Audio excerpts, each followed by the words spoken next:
As part of their SBIR/STTR process, Department of Energy requires you to submit a letter of intent, or LOI.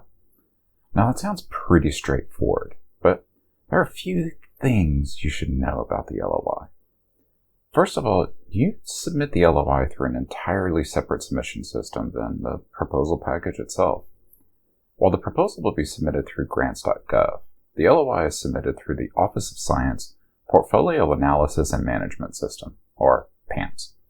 PAMS will require a two-step account creation process, similar to grants.gov, if you have never created one before. The PI will have an individual account, which they will tie to the institution, here the small business. However, the institution must create an institutional account before the PI can link themselves to the institution.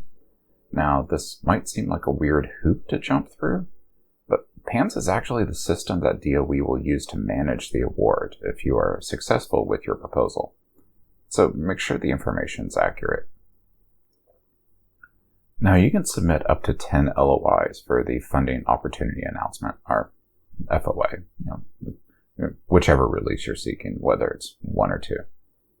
The question, though, is, should you submit 10? I mean, there's nothing stopping you per se, but DOE topics are very focused and look towards a very specific set of criteria, requirements, methods to solving a particular energy problem, which further gets compounded by the fact that each topic has a subtopic. Topics are like a broader definition.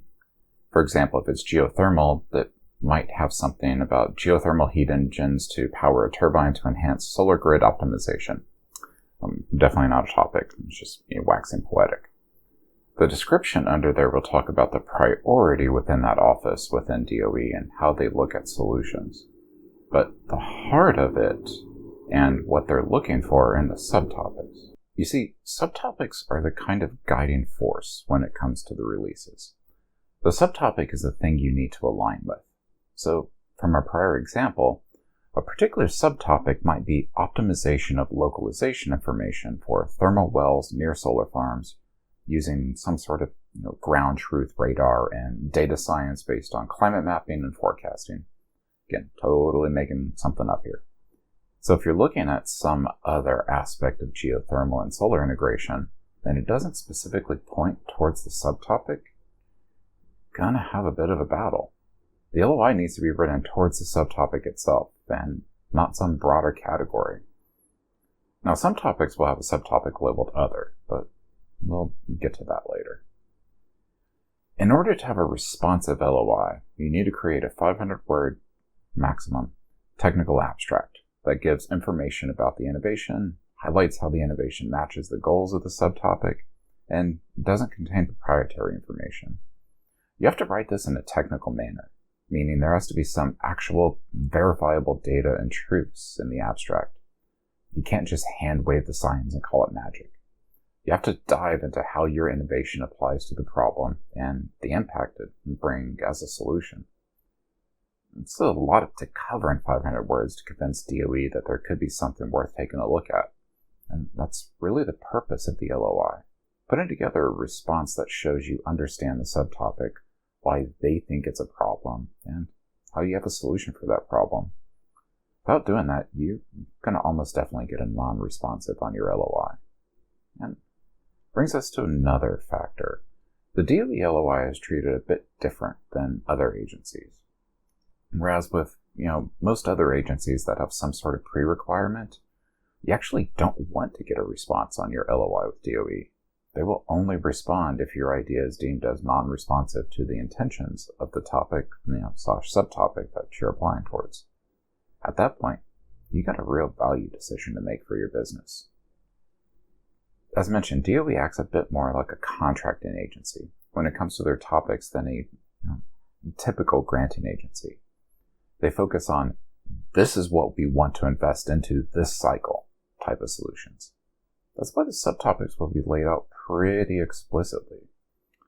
For example, here's some language that DOE used in a subtopic towards power conversion systems.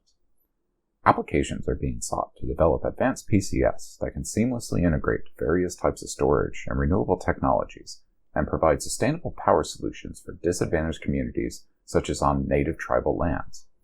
The advanced PCS must be affordable, flexible, and easily deployable for remote communities. The desired PCS rating is greater than 1.5 kilowatts, single user, to 30 kilowatts, community systems, and 120 volt AC single-phase output. The final design should show a significant increase in performance, flexibility, adaptability, i.e. ability to sense and connect various types of storage and renewable technologies with ease, cost reduction, and decrease in footprint compared to a traditional off-grid power conversion design for remote communities. The PCS should also demonstrate flexible parallel operation to increase power level as needed and show advanced control capability that supplies the power to the load continuously while optimizing all power sources requirements. A little bit off grammatically there, DOE. But that's a mouthful. And throughout the topic document, DOE will say that applications should be towards areas such as these, or in line with what they're seeking, or, give examples of the types of solutions. But even if you use it as a notional example, you need to be pretty form, fit, and function for what they're looking for.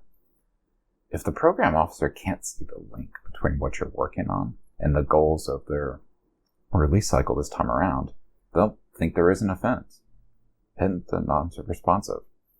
However, that's the only communication you get back. They don't tell you exactly how it's non-responsive. They don't lay out, this is the material we're looking at, and it needs to be this type of material, and you say this other material.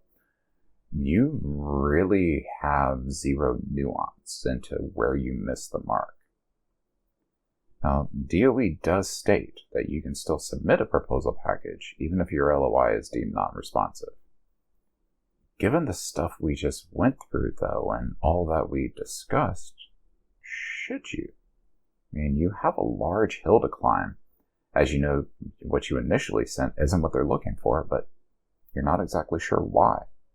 There's something that's just critically not lining up with what you think, what you express, and how it's interpreted.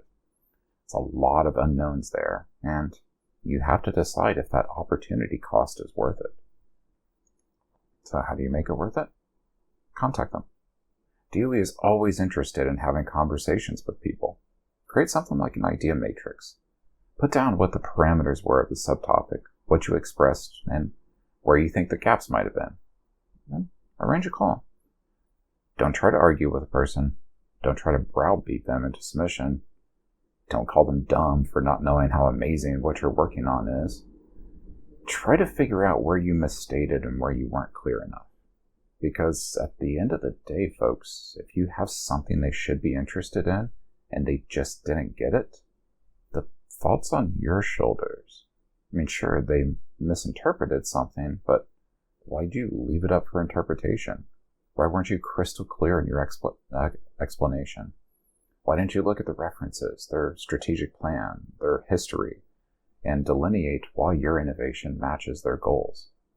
Interpretation is one of the worst enemies in proposal writing, particularly for SBIR and STTR, as you can't control the message. You have to be direct, to the point, and show them the picture, rather than letting your words paint a picture for them. If you can do this, figure out where your gaps were and how to strengthen them for the actual submission, then you have a chance at putting together a winning proposal. If you don't, and continue down the current pathway, frankly, let's think about this rationally. They've already given you a soft no. If you don't come up with a different sales approach for your idea, you're going to get a hard no. So again, opportunity cost. We hope this video has been informative about the DOE letter of intent process. As always, if you have questions, please reach out to our NM CERG team at the address below. We'd love to hear from you and see how we can help you move your idea further towards commercial success. Thanks for watching.